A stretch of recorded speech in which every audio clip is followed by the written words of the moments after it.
si les parece, para dar comienzo a esta conferencia denominada Condiciones de Trabajo y Salud Mental en Trabajadores Sanitarios durante la pandemia por COVID-19, a cargo de la doctora María Elisa Anzoleaga.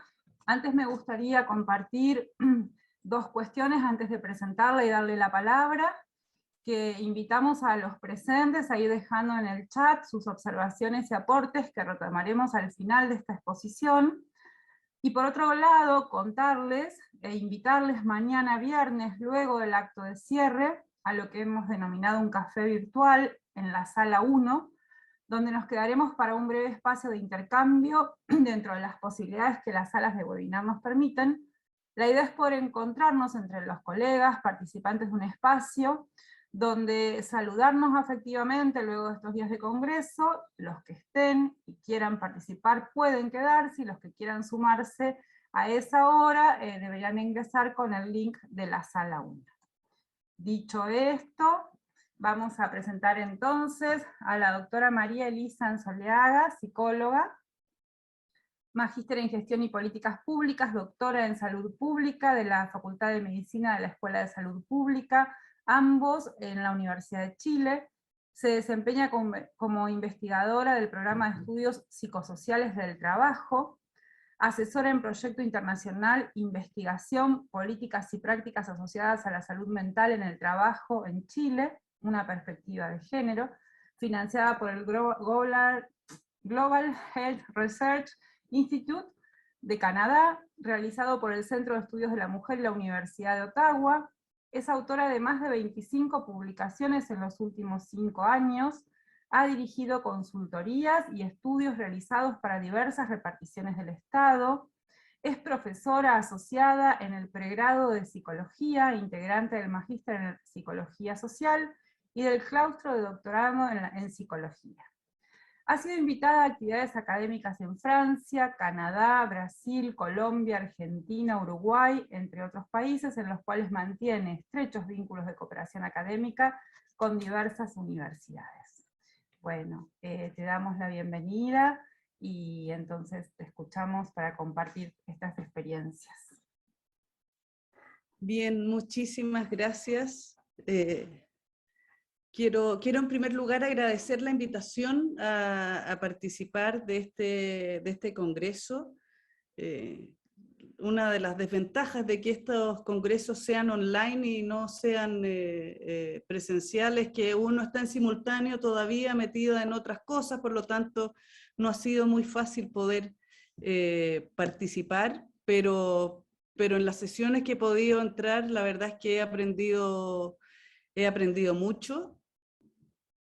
Y me ha asustado también respecto de, le decía ayer a Mirta Gavilán, a quien agradezco especialmente su invitación, mi preocupación respecto de, bueno, la pertinencia y cercanía del tema del cual yo les voy a hablar hoy, con todos los desarrollos que hay en orientación, que la verdad es un mundo y un universo muy rico, y cada vez, yo diría, necesario, y que se encuentra hoy día, a propósito de las condiciones de vida, y de trabajo, y de educación, y de formación, profundamente desafiado.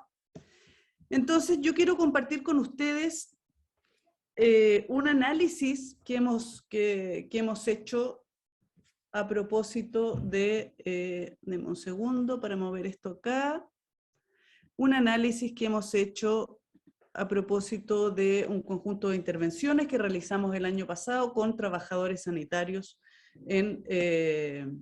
durante la pandemia.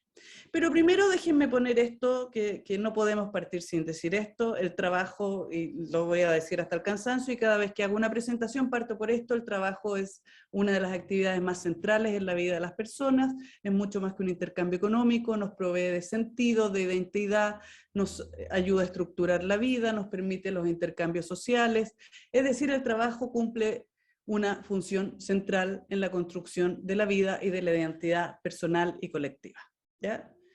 Y de ahí la relevancia de entender la relación entre el trabajo y la salud, o el trabajo y la salud mental.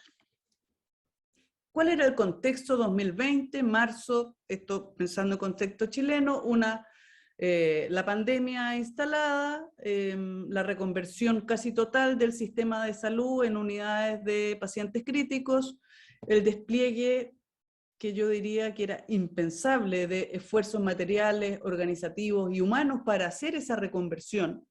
Si antes de la pandemia le hubiésemos preguntado a cualquier directora o director de hospital si era posible pasar de 5 camas críticas a 200 camas críticas en 2 semanas, habrían dicho que era imposible. Pues bien, eso y mucho más ocurrió y a unas escalas gigantescas. En este contexto, entonces, global de pandemia, de incertidumbre, de desconocimiento, y con este movimiento enorme de transformación del trabajo en salud, era posible prever consecuencias importantes en el bienestar y la salud mental de los trabajadores sanitarios. Y la pregunta era entonces, ¿qué iba a ocurrir? Aquí está en pasado, pero ¿qué iba a ocurrir con las condiciones y la organización del trabajo en pandemia? La evidencia internacional nos decía ya que las curvas de la pandemia iban a subir y bajar, ya íbamos a tener oleadas. Sin embargo, la curva de la salud mental subió muy tempranamente para instalarse en una meseta de la cual nunca más bajó. De otra parte, teníamos evidencia que nos mostraba un estudio que se hizo en 2019 versus en enero y junio de 2019 versus mayo del 2020, cómo los síntomas ansiosos, los síntomas depresivos y los síntomas ansioso-depresivos de trabajadores en Estados Unidos aumentaron de una manera brutal. 1 de cada 3 o 1 de cada 4 trabajadores tenía algún síntoma ansioso o depresivo. Algunas cuestiones que hemos ido reflexionando después, ¿qué permitió visibilizar, entre muchas cosas, la pandemia? Primero, la carga global de trabajo de las mujeres. Es decir, estaba el trabajo productivo, el trabajo doméstico, el trabajo de cuidado, y aquí yo le he sumado una cuarta patita que es el trabajo de enseñanza. Las mujeres que tenían hijos pequeños, que sus hijos tuvieron que asistir al colegio de manera online, tuvieron que destinar también tiempo de trabajo a que pudiera ocurrir ese proceso de enseñanza. También se visibilizó la salud y la seguridad en el trabajo, que para muchos empleadores o incluso para muchas trabajadoras y trabajadores no era un tema. Entonces aparecen las condiciones físicas, las condiciones organizativas y los riesgos del trabajo para la salud. En este escenario donde veíamos y donde además veníamos del futuro, porque estábamos viendo lo que ocurría en Europa teníamos resultados muy impactantes respecto de la afectación de los trabajadores y trabajadoras de la salud en este momento de hacer enfrentamiento a la pandemia, y ahí creamos un programa que se llama Acción Salud UDP, un programa que tenía como horizonte contribuir a proteger la salud mental de trabajadores de la salud, y el programa tuvo 4 componentes básicos: un componente de comunicación, otro de intervenciones, otro de formación y otro de investigación. Yo voy a poner énfasis en el de intervención y después, si nos queda tiempo, algo les contaré del de comunicación, que fue bien interesante. El componente de intervención tenía 4 patitas de intervención, es decir, cuáles eran los escenarios. Un escenario de intervención en crisis, por ejemplo, situaciones traumáticas que vivían equipos de salud, la pérdida de un miembro del equipo, o la hospitalización, muchos equipos que tuvieron que atender a compañeros de equipo que estaban en las unidades de pacientes críticos. Intervenciones en crisis, intervenciones de una vez para poder tramitar, elaborar, descomprimir, derivar en el caso que alguien necesitara derivación. Hicimos intervenciones también con jefaturas intermedias, talleres, porque ocupaban un lugar bien importante respecto del despliegue y la organización del trabajo. Hicimos acompañamiento a equipos directivos, y lo que yo quiero contarles ahora es el análisis en torno a los discursos que emergen en las intervenciones en clínicas del trabajo a equipos de trabajo sanitario. La idea era poder levantar y analizar y comprender la voz de trabajadores y los discursos sobre el trabajo en salud en pandemia. Esto va a salir publicado, se supone que ya está publicado, pero está ahí por salir un libro que se publicó en el Congreso Iberoamericano de Psicología del Trabajo y las Organizaciones. Y lo que quiero compartir con ustedes entonces es un análisis que hicimos de estas experiencias de clínica psicosocial del trabajo realizado durante todo el 2020. ¿Ya? Es un dispositivo de intervención colectiva, es un dispositivo que lo adecuamos a propósito de la pandemia, de trabajadores sanitarios, lo adecuamos también pensando que se trata de intervenciones que teníamos que hacer online. Nunca habíamos hecho esto online. ¿Qué era esto de armar sesiones grupales online? Bueno, armamos un paquete de 4 sesiones de participación voluntaria que ocurría en el contexto de trabajo, donde el horizonte era generar un espacio de reflexión colectiva sobre la experiencia de trabajo y las vivencias de esa experiencia de trabajo en torno al bienestar-malestar. ¿Ya?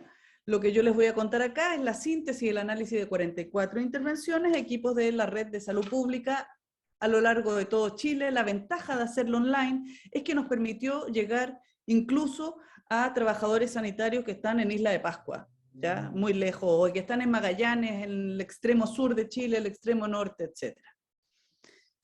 Esto se ejecutó por duplas profesionales que fueron capacitadas por nosotros. ¿Con qué material realizamos el análisis que yo les voy a presentar a continuación? Parte del diseño del dispositivo es la elaboración de bitácora. La bitácora es un instrumento muy útil que va consignando la historia de cada sesión y que es leída en la sesión siguiente y tiene una utilidad muy grande porque de alguna manera permite que personas nuevas que se incorporan a las sesiones puedan sumarse a esas narrativas y esos discursos que ya están en marcha y no sea un comenzar de nuevo cada vez. ¿Ya? Entonces, eso como una de las cosas que quiero destacar como un instrumento bien notable. Y los reportes finales de las clínicas que se devolvían a las instituciones cuidando el anonimato, la confidencialidad, etc.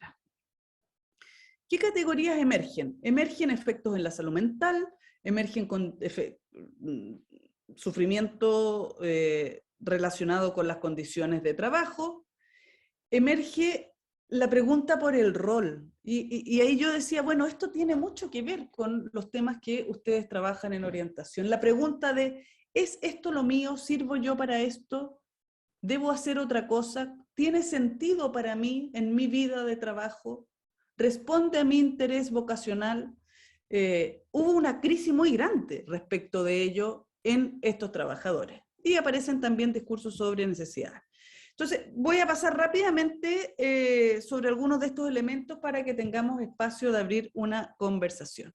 Bueno, aquí lo que van a ver es nada nuevo, es decir, observamos cansancio, agotamiento, desgaste, irritabilidad, pena, miedo, ansiedad, angustia, la habilidad emocional y algunos con crisis de pánico. Aquí hay una cuestión bien relevante porque marca la diferencia con el antes. ¿Ya? Esta es una mujer que dice, cuando comenzaron a llegar los pacientes con COVID empezó el caos y lo más difícil para mí.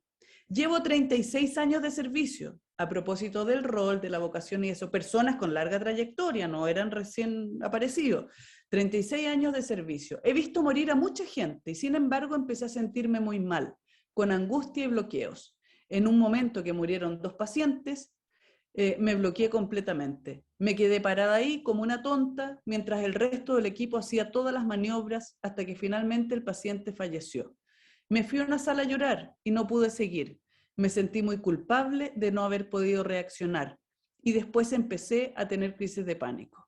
Me sentí muy culpable. El psiquiatra me dijo que no podía seguir trabajando y empecé con licencia. Bueno, aquí hay un ejemplo de esa afectación. El miedo al contagio y el miedo a la muerte, la angustia omnipresente respecto al temor. Me cambio 2 a 3 veces al día de ropa, en fin, tuve mucho miedo al contagio, terror de contagiar a la familia, no solo de contagiarse ellos, de que se contagien los compañeros, sino de llevar el virus a la casa, miedo al contagio y a la muerte. También respecto a efectos en la salud mental, el rechazo social. Y aquí nos decían que muchos de ellos ocultaban a sus amistades que trabajaban con pacientes COVID. A la mayoría de mis amistades no les digo que hago atenciones domiciliarias COVID porque no me dejarían ir a sus casas nunca más. Respecto de las condiciones de trabajo, bueno, en algunos casos muchas personas del sistema de salud salieron y nuevamente a propósito del rol, del trabajo, del quehacer cotidiano, fueron enviados a sus casas, cuando lo único que querían era estar ahí y ser útiles para contribuir en el enfrentamiento de la pandemia. Sin embargo, el trabajo a distancia también significaba no solo la culpa de no estar, ni la imposibilidad de cumplir con ese deseo de estar, sino que los límites difusos, problemas de conciliación, etc. El trabajo en salud sufrió unos cambios estructurales y organizativos de una envergadura jamás vista. La reconversión de camas críticas, como también nuevas maneras y protocolos de atención, nuevos protocolos de seguridad, nuevos modos de hacer y de ser en el trabajo y en la relación, cambio en la relación con los pacientes de una manera muy grande. El no poder tocar a los pacientes, a ninguno, a los que ya tenían COVID, pero también a los otros, es algo que afectó muy fuertemente al trabajo en salud, ¿ya? También respecto de las condiciones de trabajo, escaso personal, tener que aprender a hacer cosas nuevas.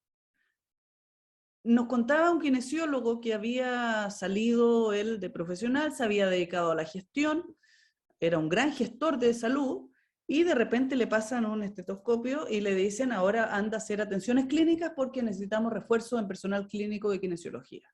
Y él no había hecho clínica en 20 años.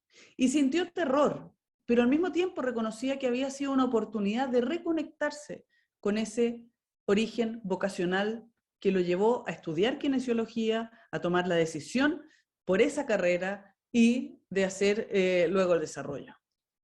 También respecto de las condiciones de trabajo, aparecen problemas en la organización, en la coordinación, tienen que reinventarse. Yo me atrevería a decir que quienes trabajaron en salud es como si hubiesen llegado a un trabajo nuevo por primera vez, porque todo cambió, cambiaron los equipos, cambiaron personas que fueron reasignadas, uno de los casos más dramáticos, personas que trabajaban en matronería, trayendo, acompañando a traer o a nacer niños, y que terminaron trabajando, fueron destinadas a trabajar a la sala de última muerte, que era el lugar donde iban los pacientes que ya no tenían vuelta atrás, donde morían y donde había que embolsarlos. Y su tarea fue esa.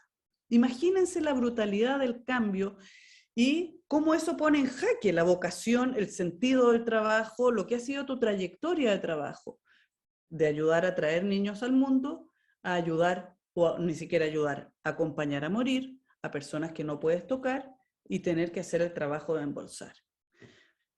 Y ellas se reinventaron y dijeron, bueno, ¿qué hacemos aquí para darle sentido a esto que nos tiene tan mal? Y dijeron, bueno, tratemos de que ese último momento de vida sea un momento de alta dignidad. La comunicación, bueno, aparece como un tema súper crítico, pero ahí hay que decir que la comunicación falla siempre en situaciones de emergencia y catástrofe, por lo tanto, una cuestión súper potente y permanente que aparece. Y repensando el rol, aparece fuertemente la ambivalencia hacia el trabajo. Entra en tensión un alto compromiso, la pandemia se vive como la gran oportunidad para poner en juego esa vocación, pero eso entra en tensión con una presión asistencial muy alta, con unos drásticos cambios en las condiciones de trabajo, con una crítica y una falta de reconocimiento a los esfuerzos que ellos realizan. Entra en tensión el gran orgullo de pertenecer y de servir versus la inseguridad respecto de estar preparados o no para responder profesionalmente a los desafíos que tenían que responder. El cansancio y la falta de reconocimiento se instalan. El repensar el rol aparece también respecto de la imposibilidad o dificultad de conciliar las demandas o expectativas que son contradictorias entre sí. Demandas contradictorias de los pacientes, de sus familias, de la comunidad, de las autoridades, de la jefatura, ¿ya? Y eso genera de alguna manera la pregunta de ¿sirvo para esto? ¿Tengo que abandonar esto y dedicarme a otra cosa? ¿O me reconecto con la vocación? Es decir, la pregunta por el rol aparece y aparece. Y bueno, ¿cuáles son o eran las necesidades? La necesidad de contar con momentos de descanso y condiciones para el descanso, reconocimiento y flexibilidad e información. Bien, déjenme terminar. El espacio colectivo de escucha es un espacio muy, muy valorado por ellos. Esta idea de ser reconocido y reconocerse en el otro. Nos decían, si yo le cuento esto a alguien que está fuera del sistema, no es capaz de entender lo que ha sido la experiencia de trabajar, de sufrir y también de sentir satisfacción en el trabajo en pandemia. Por lo tanto, esa empatía solo es posible con aquellos que vivieron la misma experiencia. Y la escucha colectiva es identificada como una herramienta terapéutica. Entonces, déjenme llegar acá y eso, reflexiones finales. El primer año fue la crisis tremenda respecto a la incertidumbre. La crisis fue de la adaptación. ¿Y qué estamos observando hoy día? La crisis del desgaste. Los equipos están en un estado de desesperanza respecto a la pandemia. Los eventos son impredecibles, indeseables e incontrolables. La propuesta es pasar del autocuidado al cuidado colectivo de los equipos y las preguntas que quedan entonces, ¿cómo pensar y organizar el trabajo post-pandemia? La presión asistencial no va a bajar porque hay mucho que quedó por hacer y que quedó pendiente a propósito del enfrentamiento de la pandemia. La pregunta de ellos si es posible recuperar o no lo que se hizo y cuáles son entonces los aprendizajes. Bien, perdón que haya corrido, pero me interesaba dejar espacio para que podamos entonces tener estos 10 minutitos de conversación que nos quedan. Bueno, muchas gracias María Elisa. No sé si alguien de quienes están en la sala quieren ir dejando en el chat sus apreciaciones o sus preguntas. Ha resultado una exposición muy interesante. A mí me resultó interesante pensar en qué tiempo, con qué equipo pudieron, ¿no?, armar toda esa estrategia y esos dispositivos que estás contando, digamos, si querés, si podés ampliar un poquito de ese proceso de trabajo, que creo que es donde aparecen, ¿no?, las preguntas, las dificultades, las dudas y las tomas de decisiones respecto de, bueno, de lo que involucra el armado de un dispositivo así, ¿no? Sí, bueno, te agradezco la pregunta. Nosotros teníamos la ventaja que mucho de esto ya estaba recorrido. Nosotros, bueno, Chile es un país lleno de catástrofes, terremotos, maremotos, explotan volcanes, hay aluviones, hay incendios. Cada año hay 2 o 3 de esas. Y desde el terremoto grande del 2010 con maremoto y todo, nosotros diseñamos un dispositivo de acompañamiento post-catástrofe para trabajadores de la salud. Y de ahí en adelante participamos en muchas de estas catástrofes, por lo tanto teníamos un aprendizaje acumulado muy grande respecto del público, de los trabajadores de la salud, de lo que hacían, de lo que les pasaba en estas circunstancias, y habíamos desarrollado algunas estrategias ya de intervención. Entonces, yo te diría que eso es lo que permitió que tan rápidamente montáramos algo. Habíamos también diseñado en la clínica psicológica de nuestra universidad, en un área de salud mental y trabajo, un dispositivo de clínica psicosocial del trabajo. Entonces fue tomar el dispositivo, adecuarlo a este modelo, formato, condición, situación, tomar este andamiaje de conocimientos que teníamos y hicimos jornadas de capacitación, formación para montarlo. Entonces fue posible por eso, ¿no? Si no habría sido realmente muy difícil. Bueno, pero es muy interesante esta idea de trabajo en catástrofe, ¿no? Como un antecedente en el que hacer pies para pensar estas intervenciones. Así, sin duda que sí. Bien, está abierto el chat para quienes están aquí en la sala y quieran acercar alguna consulta, algún intercambio. Vamos a esperar. ¿Cómo se conforma ese equipo de trabajo?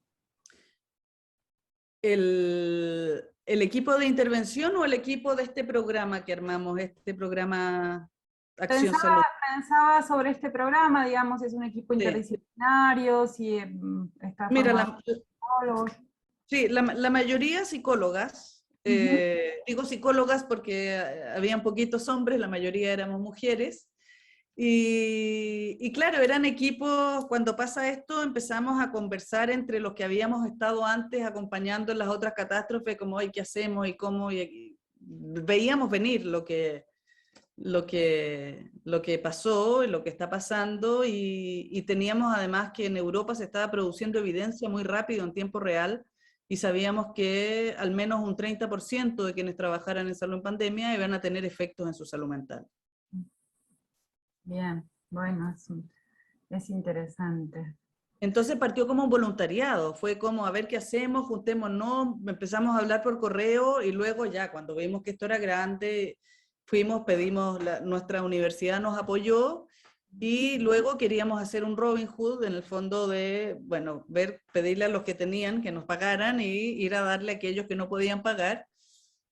No nos resultó porque el Robin Hood vino como medio desplazado, porque cuando nos empezaron a pagar después ya, pero te diría que la universidad fue muy generosa porque reconvirtió parte del financiamiento que tenía para los campos clínicos, que sacaron a todos de los campos clínicos, lo utilizó y hizo ahí donaciones para poder llevar adelante este proyecto. Sí.